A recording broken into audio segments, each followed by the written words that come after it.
bonsoir à tous. Je m'appelle donc Cyril Fabre, c'est indiqué. Je vais vous parler de gestion data en B2B, les règles au RGPD. C'est la troisième année consécutive que j'interviens à l'IMF. Première année, qu'est-ce que le RGPD? Deuxième année, bilan du RGPD. Et troisième année, on m'a dit, faut que tu parles du B2B, parce qu'il y a encore plein de questions, ce qui me paraissait un peu saugrenu. Mais je vais essayer de vous en parler, puis je vais vous parler un tout petit peu de B2C.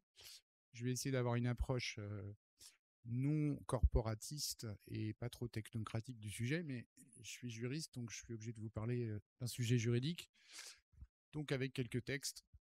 Et je voudrais déjà désacraliser ce RGPD qui a été vécu, je pense, dans un premier temps comme une contrainte, ensuite comme une forme d'oubli, et aujourd'hui comme quelque chose qui est derrière nous, alors qu'en réalité, lorsqu'on parle de marketing digital, on est en plein dedans, on manipule de la data, et c'est une contrainte légale à prendre en considération.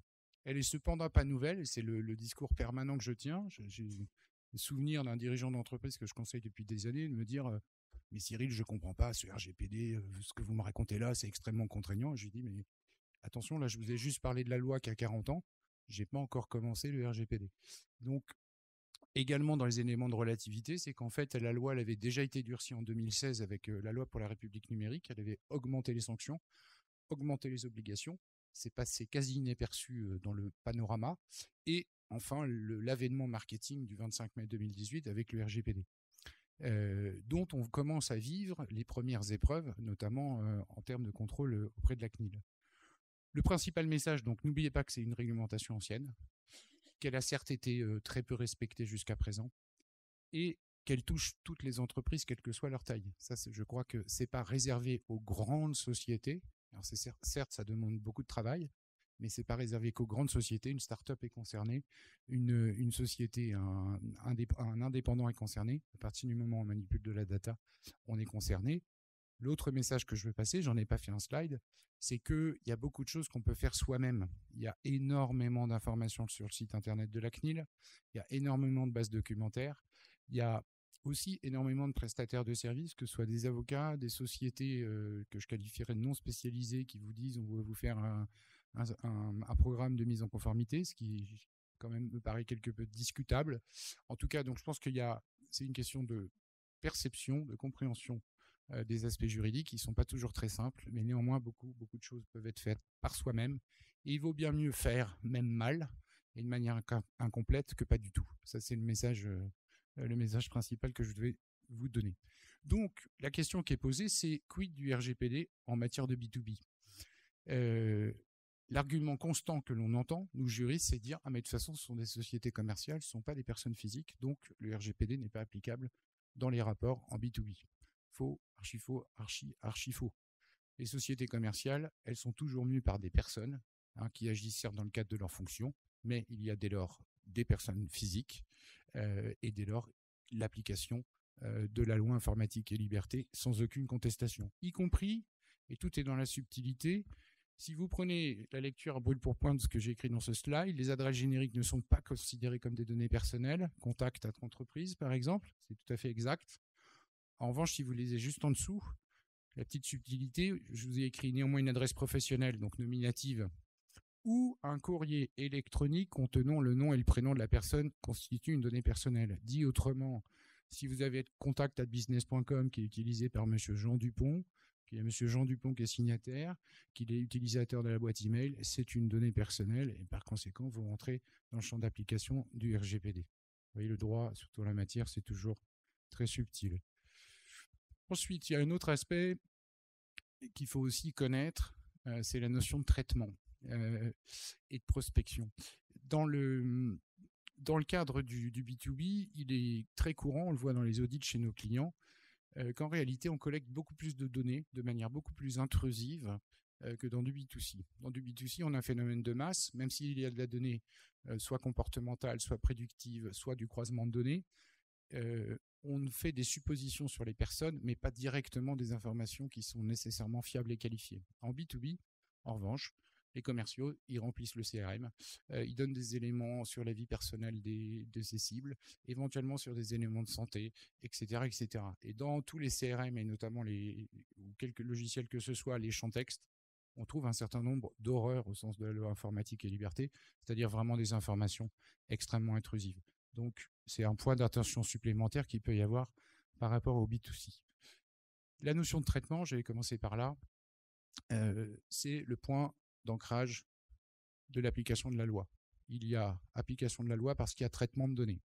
La notion de traitement, je vais mettre la définition légale, elle est extrêmement large. Pour essayer de la comprendre pour des non-juristes, je la qualifierais en un mot, qui est usage. Dès lors qu'il y a usage de la donnée, à quelque niveau que ce soit, vous avez un traitement de données personnelles. Exemple classique, typique, où les gens ne pensent pas que la loi est applicable, c'est la sécurisation des flux de télécommunications. Un site web, s'il est bien fait, il est en certificat SSL. Tout le monde est d'accord avec cette phrase? Ok. Un certificat SSL, ça passe, c'est fourni par un tiers qui vous délivre un certificat avec un tunnel de cryptage. Jusqu'ici, j'ai tout bon. Les données des internautes, il y a dedans des adresses IP, des ID, il y a des données personnelles. Le flux, il est en contact, il est en usage avec la data. Et dès lors, la loi s'applique. Donc le fournisseur de certificats SSL, il est soumis à la loi informatique et liberté. Donc ce n'est pas uniquement je gère un CRM. Là, je vous ai mis des exemples basiques. Ça va très au-delà. Très au-delà. Et on va le voir un peu plus loin sur la relation justement avec ces fournisseurs. Alors, quelles sont les obligations liées à la loi informatique et liberté? On oublie, d'un point de vue sémantique, on dit plus RGPD. Hein. Alors, très souvent, entre juristes, on le dit, mais c'est le droit applicable, c'est la loi informatique et liberté. Extrêmement classique, ce que je vous ai indiqué, c'est vraiment un supra-condensé de la réglementation, mais ça en traduit la philosophie. La loi nouvelle, par rapport à la loi ancienne, elle impose, sa nouveauté, elle est principalement là, elle impose un peu plus de transparence, en réalité, que l'on n'avait auparavant en termes d'obligations. Et elle introduit, outre le marketing de la sanction que vous connaissez, elle introduit une obligation de moi, client, je suis responsable de mes fournisseurs et des personnes auprès desquelles je collecte des données. Ce lien de responsabilité qu'il y a entre le client et le fournisseur, il n'existait pas de manière aussi importante auparavant. Et c'est ce qui fait d'ailleurs le risque économique, le risque financier. Tout le reste, ce n'est que l'accentuation des droits qui préexistaient. Certains ont été créés, mais on est vraiment sur un certain nombre de concepts. Et il suffit simplement donc de les respecter. La première phase, elle est assez classique dans la loi, on la retrouve de manière récurrente. Traité égale usage, de manière licite, loyale et transparente. Licite, donc par rapport à la règle de droit, c'est-à-dire les modalités de collecte. On ne collecte pas de manière déloyale. Exemple, je fais croire que c'est un jeu et concours et derrière, j'ai une utilisation autre, par exemple une newsletter. Ça, c'est une façon non seulement illicite, mais déloyale de collecter de la donnée. De manière transparente, c'est que je dis à la personne, quelle qu'elle soit, B2C, B2B, qu'est-ce que je vais faire de tes données? C'est quoi l'utilisation? Quelles sont ce qu'on appelle les catégories de destinataires, c'est-à-dire les types de personnes qui peuvent y avoir accès? Pour faire quoi? Pour quelle durée? C'est ça cette obligation. Ensuite, on doit strictement limiter les finalités. Limiter les finalités, ça veut dire que je ne collecte pas plus de données que je n'en ai raisonnablement besoin. Je sais bien que dans le marketing digital, vous allez me répondre, on a besoin de tout, effectivement, pour qualifier des profils. Si je reprends mon exemple de la collecte involontaire qui est faite par un commercial dans le CRM, a-t-on réellement besoin de savoir le prénom des enfants de la personne, leur âge, leur pratique sportive, etc., etc. A-t-on vraiment besoin de savoir leurs orientations sexuelles, politiques? C'est réel, ce que je vous dis. C'est des choses qu'on voit dans les dossiers. La réponse, elle est négative. Elle est assurément négative. Qu'on ait besoin, par exemple, quand on est un voyagiste, de savoir que son passager a un programme alimentaire particulier, ce qui peut éventuellement vouloir dire qu'il est musulman, mais on ne l'écrit pas en tant que tel. Il réserve un programme alimentaire particulier en vol. Ça, c'est totalement légitime. De la même manière que d'indiquer que la personne a besoin d'une assistance médicale, mais on n'a pas besoin de donner, savoir exactement ce qu'elle a en termes de maladie, etc., etc. Donc, vraiment limité à ce qui est strictement nécessaire. C'est un des sujets qu'on va retrouver dans les contrôles de la CNIL.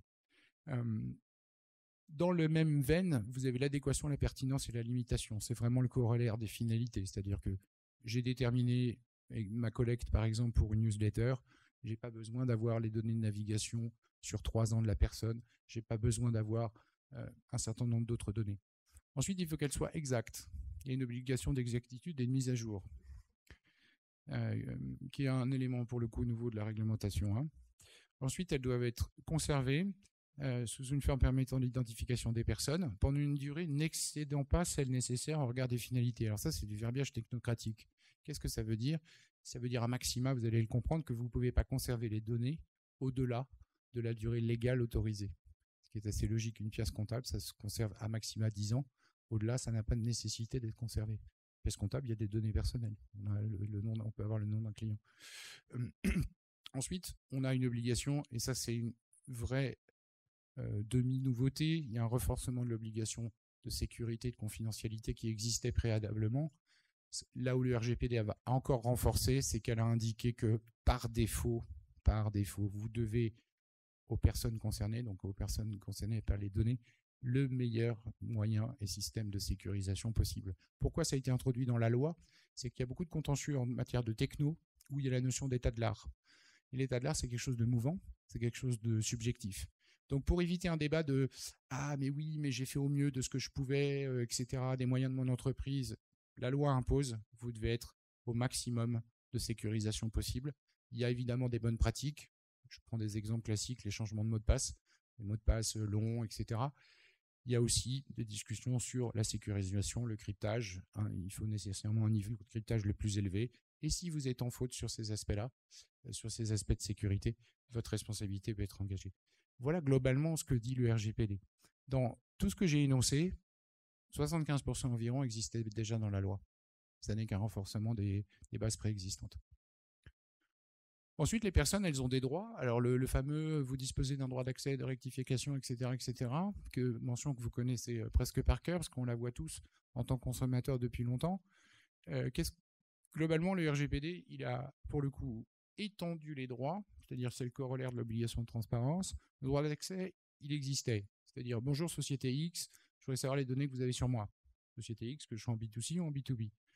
Le droit de rectification, maintenant vous êtes planté sur mon adresse, email, ma date de naissance ou que sais-je encore, vous avez également l'obligation de rectifier.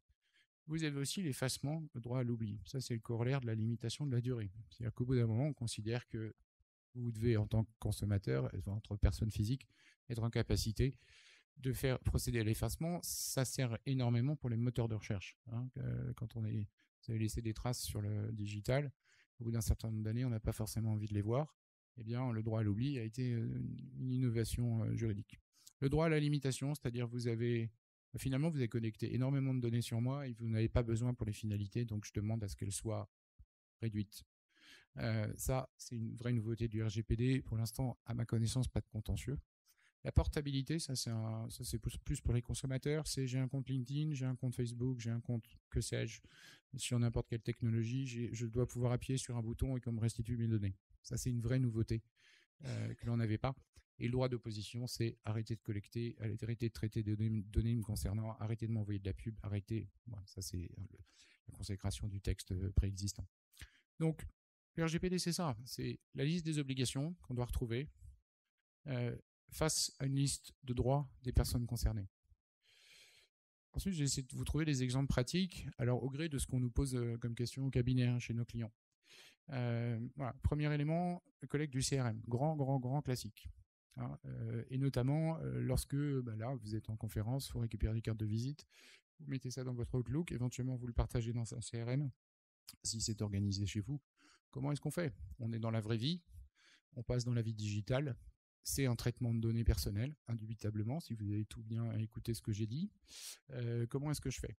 Une manière élégante de le faire, même si c'est pelu, c'est ce qu'on essaie de mettre en place chez nos clients, c'est les politiques de confidentialité. C'est-à-dire qu'elles sont applicables par segment, c'est-à-dire j'ai une base CRM, et comme on peut avoir la même chose pour des CV d'ailleurs, pour une CV Tech, et en fait la personne en premier contact, alors chez certaines entreprises je l'ai pu le voir, vous avez été saisi dans la base CRM de la société truc, vous pourrez être contacté dans le cadre de prospection, etc. Si vous ne souhaitez pas, vous pouvez vous y opposer. Ça, je l'ai vu de manière extrêmement rare. Une manière plus hypocrite de le faire, c'est ça, c'est premier mail, je suis très content de vous avoir vu, et puis vous avez dans le footer une signature. Nous, c'est ce qu'on fait en qualité d'avocat. Dans nos signatures, on a une politique de confidentialité, on explique comment on traite les données de nos clients. Donc ça, c'est une première façon de faire. Ça implique aussi en amont, il faut qu'il y ait un minimum de formation du personnel, et puis il faut qu'il y ait donc une base documentaire, qui est la procédure, hein, et qu'elle soit suivie des faits. C'est quand même ça l'élément, on va dire, déterminant dans le RGPD. On ne paye pas des juristes ou qui sais-je pour pisser des lignes de papier que personne ne lit. On fait en sorte d'être sûr que ce soit une pratique opérationnelle et on le met à jour de manière régulière. Finalement, c'est pas si contraignant que ça. C'est que du process. Du process, on met en place dans à peu près toutes les entreprises. Ensuite, on est côté client, mise à jour des bases de données CRM. Et donc, c'est les exemples que je donnais sur préférences alimentaires, religion, soucis de santé. Je vous ai déjà donné les clés. Là, pareil, bonne dose de formation en amont, voir des outils qui tournent. Je sais que, par exemple, c'est le sujet qu'on a vu beaucoup sur des bases SAP, où en fait le système est tellement rigide qu'en fait les zones de saisie de texte sont réduites, et donc on sait où taper. C'est l'énorme avantage, c'est que on sait où chercher, et en fait donc on fait de la sensibilisation, et avec ou alors des systèmes de menus déroulants où on présuggère en fait les catégories d'informations. C'est la meilleure façon de faire, notamment pour requêter derrière. Donc ce que je vous disais, c'est on ne cause pas l'information. On dit la personne elle a 2 enfants par exemple, la personne elle est hospitalisée, mais on ne met pas les motifs de ses soins, on ne met pas un certain nombre d'informations très intrusives. Et il y a des sujets qu'on ne traite jamais. Jamais. Dans les entreprises par exemple, en matière de RH, les orientations politiques, philosophiques, les orientations sexuelles, on ne traite jamais ces données. Ça, c'est considéré par la CNIL comme des données sensibles au sens de la loi. Il y a un certain nombre de cas où des entreprises se sont fait toper, et ça, il n'y a aucune justification en matière de ressources humaines à avoir cette information. Syndicalistes chevronnés, niet. C'est vrai, ce sont des vrais sujets.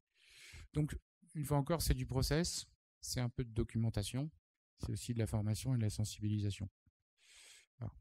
Ensuite, il y a une autre question qui me revient assez régulièrement, c'est est-ce que on est tenu en matière de B2B aux règles de l'opt-in pour la prospection commerciale? La prospection commerciale, le cadre réglementaire, c'est le code des postes et communications électroniques en lien avec le code de la consommation.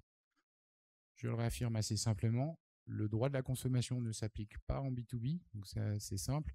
Et le code des postes et communications électroniques, donc l'opt-in, ne s'applique pas en matière de B2B. Mais il y a une recommandation de la CNIL sur le sujet, sur le fait qu'il doit y avoir une information avec une capacité d'opt-out. Hein, ce qui finalement est quasiment la même obligation. On n'a pas d'obligation d'opt-in, mais on doit avoir une possibilité d'information et d'opt-out. C'est une recommandation de la CNIL. Elle n'a pas la valeur légale en tant que telle, mais considérez-la comme telle. Si vous avez un contrôle sur une base même d'un CRM en B2B et que vous n'avez aucune information des personnes dont vous avez pioché les cartes de visite, vous serez considéré comme en infraction avec la loi, hein, quand bien même vous soyez en B2B. Donc on voit que finalement le cadre réglementaire dont on a beaucoup entendu parler, il est quasi intégralement applicable en B2B, et secret professionnel oblige, je ne peux pas vous le dire, mais de même de très grandes entreprises se posent encore des questions sur ces sujets-là parce qu'ils ne savent pas comment l'appréhender.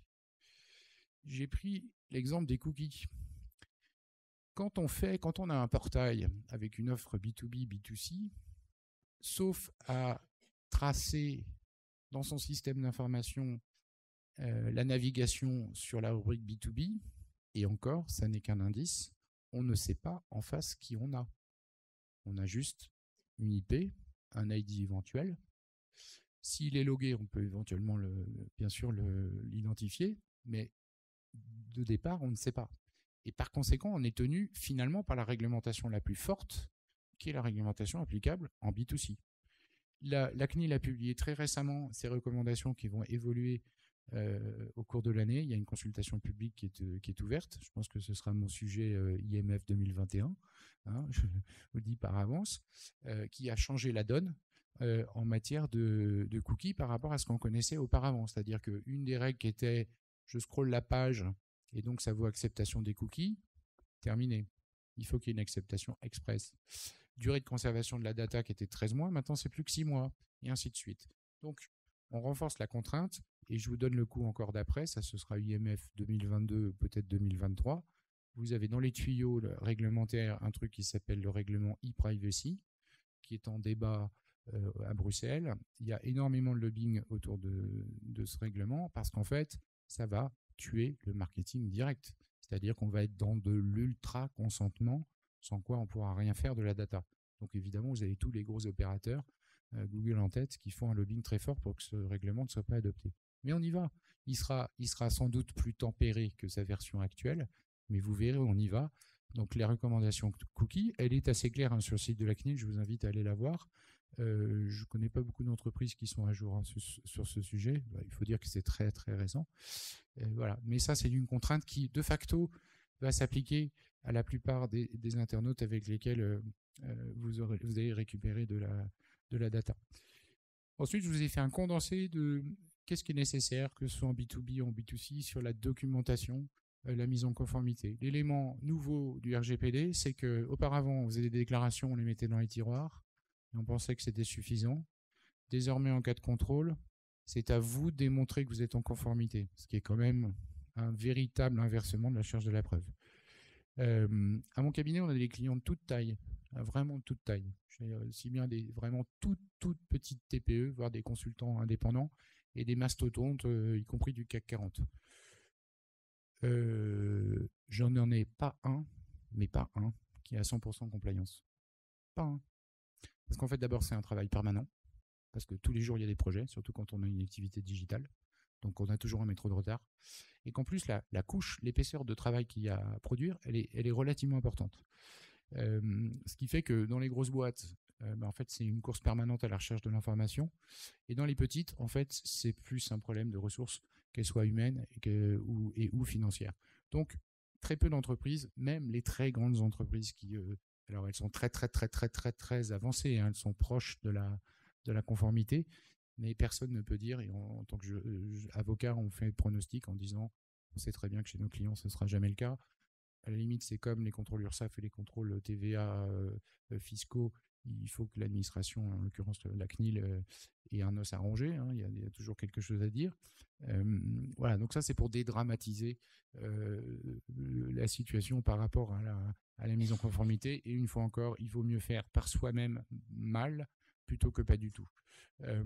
Donc, dans la liste des obligations que l'on a, sur la démonstration de la mise en conformité, on aborde d'abord la désignation d'un DPO, délégué à la protection des données. On utilise tout le temps le terme anglais.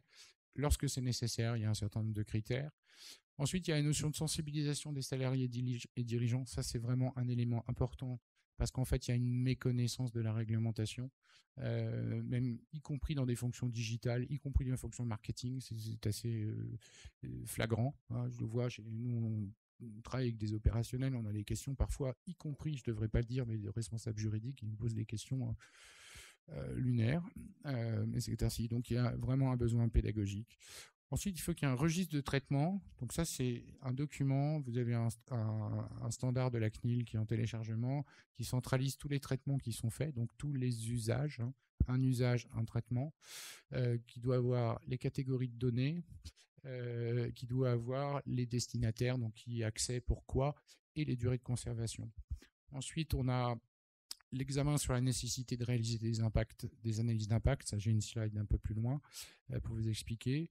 Le recensement des conditions contractuelles avec vos différents fournisseurs, ce qu'on appelle les sous-traitants, au sens de la loi informatique et liberté. Et après, c'est de la doc, et c'est principalement des procédures. En fait, c'est l'écriture des procédures que vous devez avoir en interne sur l'exercice des droits des personnes concernées. Il y a quelqu'un qui m'écrit comment je fais, qui s'en occupe, les procédures en cas de violation de données et la documentation sur le choix de l'intérêt légitime comme base légale. Alors ça, c'est un discours de juriste dont je vous ferai grâce. C'est lorsqu'on fait on n'a pas d'acceptation, on se réfugie derrière l'intérêt légitime, mais il faut expliciter en quoi l'intérêt légitime est présent. L'étude d'impact. Alors ça, je vais faire un slide spécifique parce que globalement, toutes les techniques, ou presque, d'inbound marketing, lorsqu'elles sont poussées, notamment avec du croisement de données, nécessitent une étude d'impact. Et alors moi, j'ai comme client des web agencies, certaines commencent à s'y mettre. J'ai beaucoup de clients éditeurs et personne ne le fait. Si vous remplissez 2 des 9 critères qui sont présents, vous êtes bon pour l'étude d'impact. Évaluation scoring, je l'ai mis en gras parce que, par essence, c'est ce que l'on fait. Décision automatique avec effet légal ou similaire. Alors ça, c'est une notion très, très juridique qui est encore en débat auprès de la CNIL. Pour l'instant, je la mets de côté.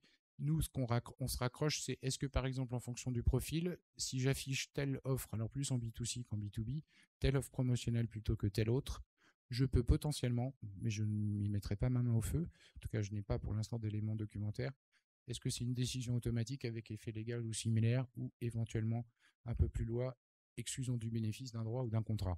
Ça, c'est un débat de juriste. Il sera sans doute tranché par la CNIL un jour.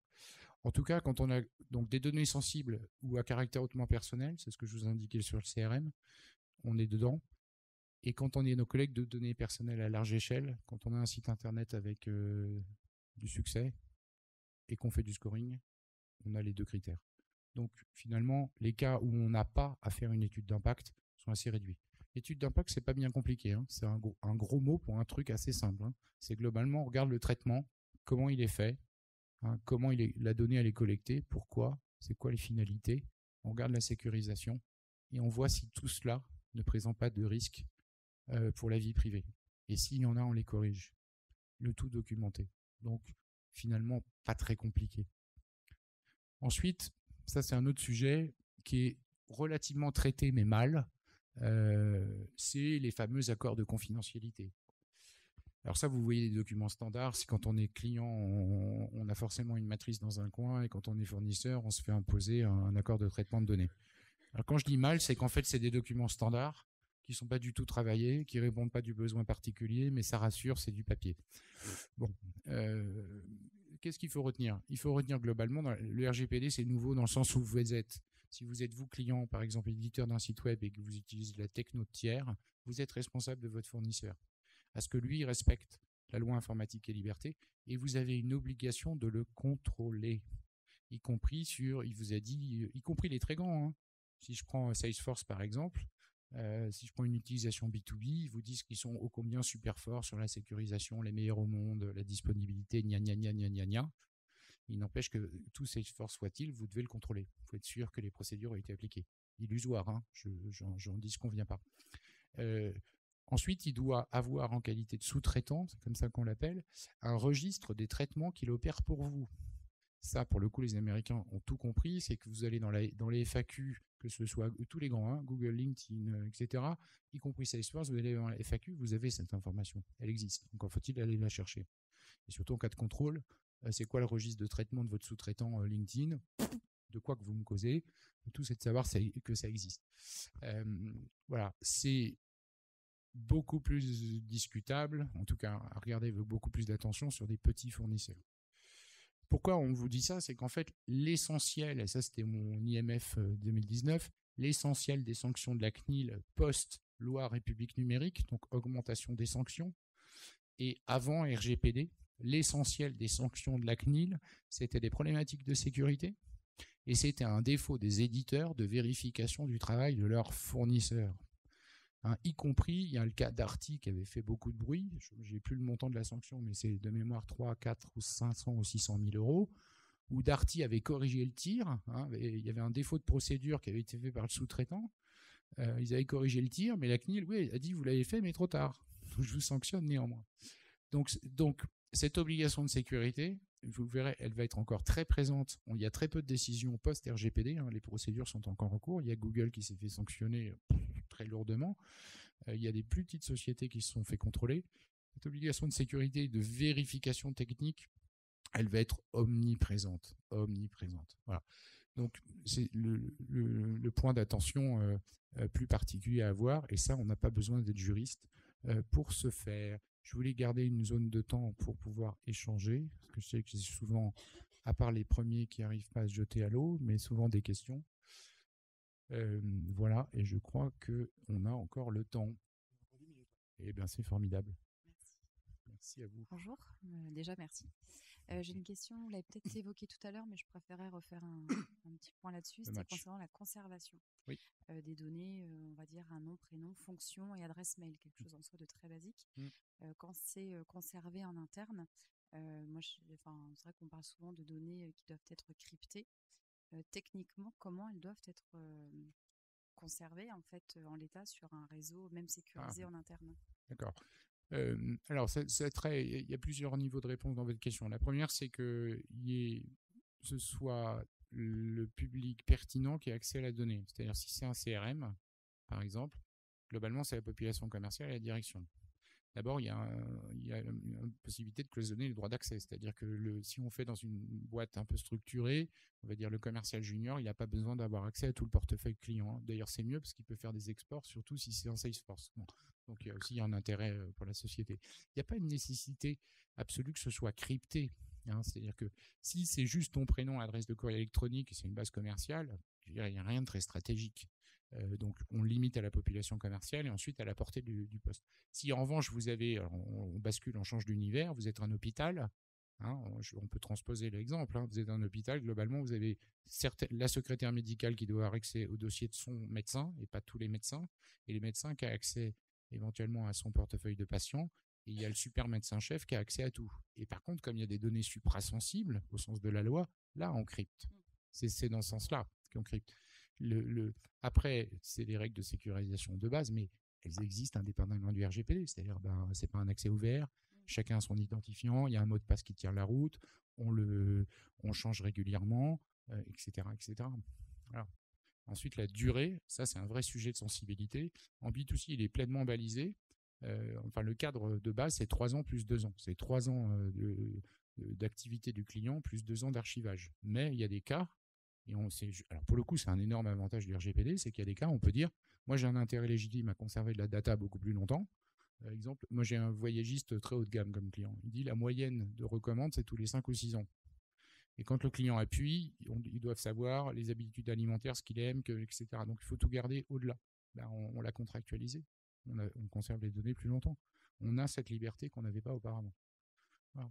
Mais pour l'instant, tout ce que j'ai dit n'est finalement que du bon sens. C'est-à-dire que monsieur, après on passe derrière. J'avais une question aussi au regard du monde qu'il y a dans la salle. C'est la fin de journée. Oui, on va dire ça comme ça, mais je pense que c'est aussi une affaire de prise en compte. Oui, on est d'accord. Quand on voit la liste des obligations, qui effectivement sont du bon sens, mais elle est copieuse, elle représente des montants. Qu'est-ce qu'on met en face pour vérifier? Parce que on a d'autres bonnes raisons dans les entreprises de faire un certain nombre de déclarations, à commencer par l'URSSAF, tout ça. Statistiquement, les contrôles, ils n'existent pas. Donc, il y a un vrai sujet de gestion du risque. De gestion du risque et notamment d'établissement d'une forme de concurrence déloyale entre ceux qui respectent et ceux qui ne respectent pas. Oui, exactement. Mais ça, finalement, c'est une décision d'entrepreneur, en réalité. Moi, ce que j'y vois, c'est la vertu. Alors, je suis pas là pour faire du prosélytisme, mais j'ai commencé comme ça, en vous disant, je suis pas là pour vendre ma sauce juridique. Il y a une part de gestion du risque. Ça, chaque entreprise doit la mesurer. Nous, on a des clients au cabinet qui ont dit, le RGPD, on s'en fout. OK, dont acte, vous prenez le risque. Vous ferez contrôler, pas contrôler. Je vous réponds sur les statistiques. La loi, elle permet désormais à la CNIL de contrôler à distance, ce qu'elle ne pouvait pas faire auparavant. Okay, avant, c'était ding-dong, bonjour, contrôle, ou j'envoie un courrier. Aujourd'hui, ils ont des agents assermentés, et c'est extrêmement facile d'aller surfer sur votre site, de voir que le monde de cookies ne marche pas, surtout avec les nouvelles recommandations, il n'y a pas de politique de confidentialité, qu'il n'y a pas de formule sur le site, etc. Donc, mon pronostic, c'est que, alors, on n'a pas de clients concernés, parce que nous, évidemment, pour l'essentiel, on fait le travail pour eux. Mais les personnes vont recevoir un coup de semonce de la CNIL. Ce qui aura valeur pédagogique également. C'est-à-dire, attention, on vous a attrapé, donc au prochain contrôle, ça va faire mal. Voilà. Donc ça, c'est la réponse que je peux apporter. Ensuite, c'est de savoir, finalement, c'est la mesure de l'effort, votre question. Je pense qu'on ne peut pas ne rien faire. C'est pas possible. Ce n'est pas possible. On doit faire un minimum, ne serait-ce que pour au moins pouvoir plaider sa bonne foi en cas de contrôle. Ensuite, le dernier aspect, c'est que comme les relations de business créent de la solidarité dans la responsabilité, en fait, le marché, il s'auto-nettoie. il s'auto-nettoie. Je vois, là en ce moment, on travaille pour une web agency, on est en train de faire l'étude d'impact, on met à jour, on avait fait une première couche de mise en conformité. Le calcul est simple. Je leur dis, vous délivrez de la presta à vos clients. Soit vous poussez la responsabilité chez le client et il fait ce qu'il veut, mais au moins vous êtes propre. Et le jour où vous avez un contrôle, vous aurez donné votre recommandation.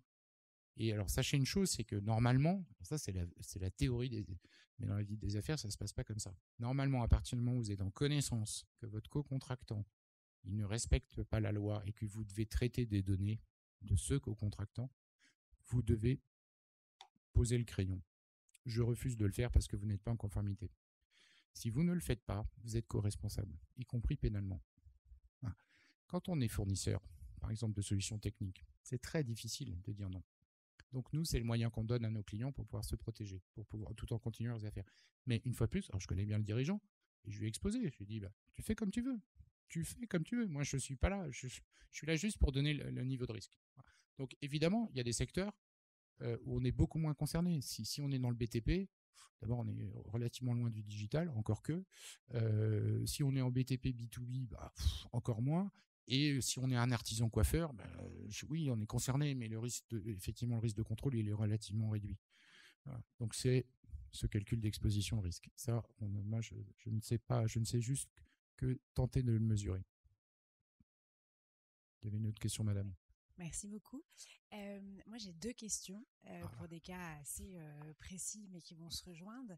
On disait que dans le B2B, finalement, on n'avait pas vraiment besoin du consentement. En tout cas, on n'avait pas d'opt-in obligatoire. C'est exact. Du coup, si par exemple, on a une base de données qui a été compilée au fur et à mesure d'années sans aucun consentement dedans, si on veut se mettre en règle, je voyais votre exemple de dire on met juste un lien de politique de confidentialité, parce que certains potentiellement ne... C'est pas terrible, mais ça, c'est une pratique qu'on peut donc faire juste pour recliner, c'est se dire on envoie tout le monde parce qu'il n'y a aucune action à faire. Dans le B2C, on demande une action positive. Mais du coup, alors la différence, c'est que soit vous le faites de manière très transparente, comme je disais, option 1, vous envoyez un mail type en disant vous êtes dans notre base, comme on voit par exemple pour les CVTech, les boîtes de recrutement, elles font souvent ça. Donc ça, c'est la version la plus poussée en termes de transparence. Une version un peu plus hypocrite, je l'ai qualifiée comme telle.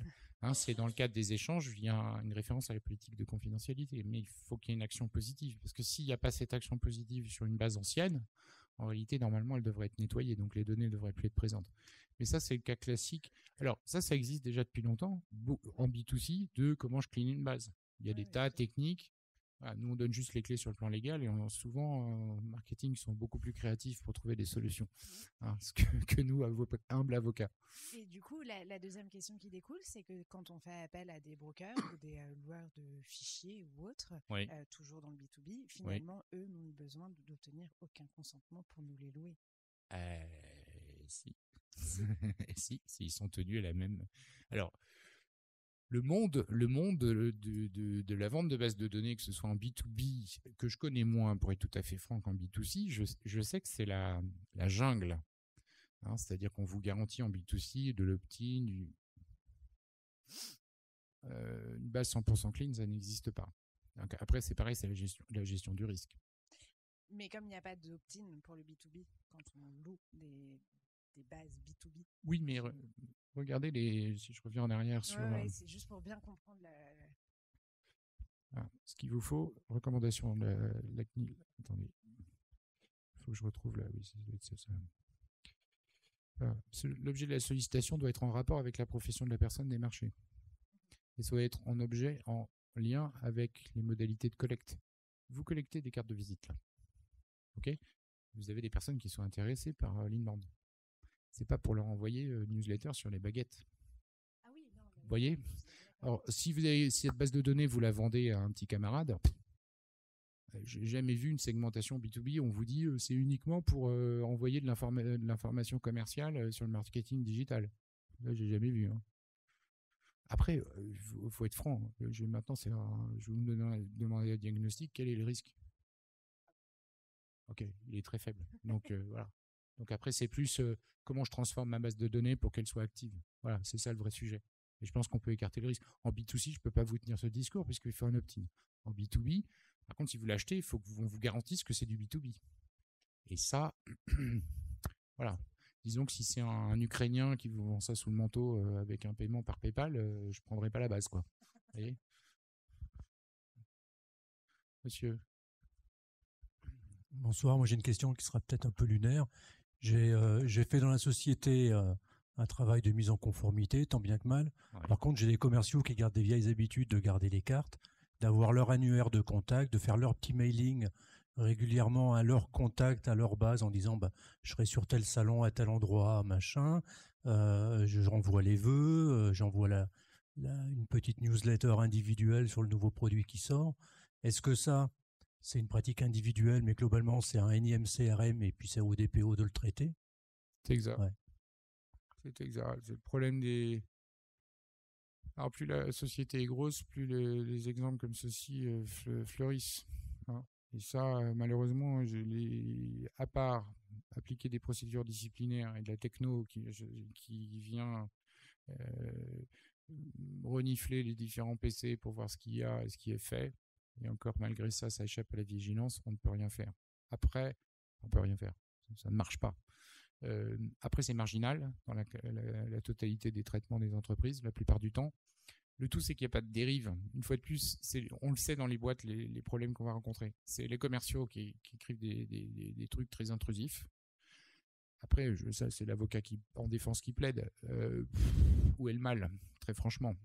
C'est-à-dire que oui, c'est attentatoire à la vie privée de quelques personnes, mais c'est pas tellement à grande échelle, c'est très intrusif, mais le trouble à l'ordre public, il est discutable, en tout cas sa consistance. Ça, c'est le premier point. En revanche, dans les rapports collectifs de travail, les salariés, ça, c'est un vrai sujet. C'est pour ça que je l'ai dit, ça, on ne transige pas avec... c'est souvent pas la DRH, d'ailleurs. Hein. C'est la direction générale qui demande à avoir un fichage. Et ça existe encore dans les boîtes. Et ça, par contre, alors, pour le coup, le conseil, alors si vous êtes DPO, je dirais autrement, mais si vous n'êtes pas DPO, c'est vous renvoyer au DPO et vous n'y touchez pas. Et là, vous posez le crayon. Parce que là, il y a un risque. Il y a un risque significatif. Parce que même dans les entreprises, il y a encore des syndicats, ils ont encore un certain pouvoir. Le RGPD, c'est un très bon moyen pour les syndicats d'être très intrusifs dans l'organisation de l'entreprise. Et là, il y a un risque pénal. Les rares condamnations pénales qu'on a eues avant le RGPD, elles étaient justement sur ces aspects-là. Donc, pas touche. Voilà. Et après, c'est la part de risque. Dernière question, avant qu'on se quitte? Non? Oh, monsieur. Allez, dernière question. Ça sera peut-être lunaire aussi. Moi, je fais du conseil et je sous-traite donc avec des sociétés. Et moi, dans mes contrats, je mets que les sociétés avec lesquelles je travaille me garantissent qu'elles sont dans les normes RGPD. Ouais, ce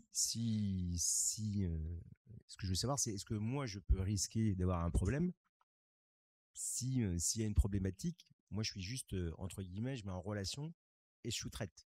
Est-ce que moi, je peux être mis en cause par rapport au RGPD? Alors, ce que je disais tout à l'heure, c'est que à partir du moment où c'est un co-contractant, vous êtes en situation de solidarité. Donc oui, vous pouvez être mis en cause.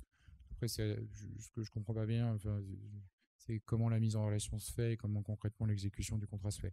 L'autre aspect qu'il faut savoir, alors là, c'est vraiment très juridique. La CNIL, quand elle cogne, elle tape le responsable de traitement, donc celui qui est à l'origine du traitement. Jusqu'à présent, il n'y a pas de procédure qui est faite devant la CNIL du ou des sous-traitants. Les exemples que je vous donnais d'Darty, ils ont tapé sur Darty. Ils n'ont pas allé chercher le sous-traitant.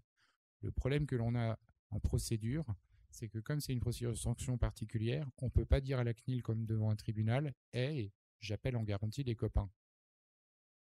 Ensuite, il y a un autre problème légal. Oui, mais si la société dit qu'elle est aux normes RGPD. Non, mais moi, ça, justement, j'y viens. Donc la CNIL, elle va taper sur Darty. Okay. Ensuite, Darty, elle se prend 600 000 € d'amende, puisque c'est basé sur son chiffre d'affaires. Hein. Évidemment, plus elle est gros, plus si on a un fournisseur petit, plus on met en péril le fournisseur. Ensuite, elle va aller voir son fournisseur, en disant, dis donc, fournisseur, je me suis pris 600 000 balles. Donc tu vas me les donner, parce que c'est à cause de toi. Et le fournisseur, il va dire, alors là, c'est l'avocat du fournisseur qui parle, il va dire, mais moi j'ai un contrat. Alors d'accord, je t'ai dit que j'étais en conformité avec la réglementation, mais dans mon contrat, il est marqué que ma responsabilité à moi, elle est limitée au montant du contrat. Je te facture 10 000 € par an, donc je veux bien te donner 10 000. Ça s'appelle la différence entre d'un côté la responsabilité civile délictuelle, ça c'est quand on se fait taper sur la CNIL, et de l'autre la responsabilité contractuelle. Donc votre clause, peut-être que d'abord, il faut voir comment elle est écrite, 2, il faut voir les rapports de business que vous avez avec, non, parce que ça veut rien dire, hein, vous garantissez que vous êtes en conformité avec le RGPD. Voilà. 2, il faut voir comment se fait, si c'est de la vraie mise en relation ou pas. Et 3, de toute façon, on a un problème que nous, juristes, on ne sait pas gérer, et c'est une demande classique des clients. Là, je suis l'avocat d'un éditeur de solutions, un ERP dans un domaine très particulier, où on traite de la data, pour le coup, un peu sensible. Le client dit, si je me fais taper dessus par la CNIL, vous devez me garantir. Bah non. Bah non. Moi, je vends un contrat à une prestation, on est à 25 000 euros par an. Je n'expose pas plus de risque que 25 000 euros. Ou alors, toi, client, tu prends l'architecture technique chez toi, et pas en SaaS, et tu vas payer, tu vas rajouter un 0. Donc, voilà. Donc, j'ai 2 problèmes par rapport à ça. C'est un problème purement juridique, différence entre responsabilité civile délictuelle et de l'autre responsabilité contractuelle. Hein. Et le deuxième aspect, en fait, c'est le risque économique lié à un contrat. Et ça, c'est du business. Donc, dans tous les cas de figure, on est responsable. Dans tous les cas de figure, vous êtes responsable. Oui. Et dans tous les cas de figure, vous êtes en risque. Et après, c'est quand on est...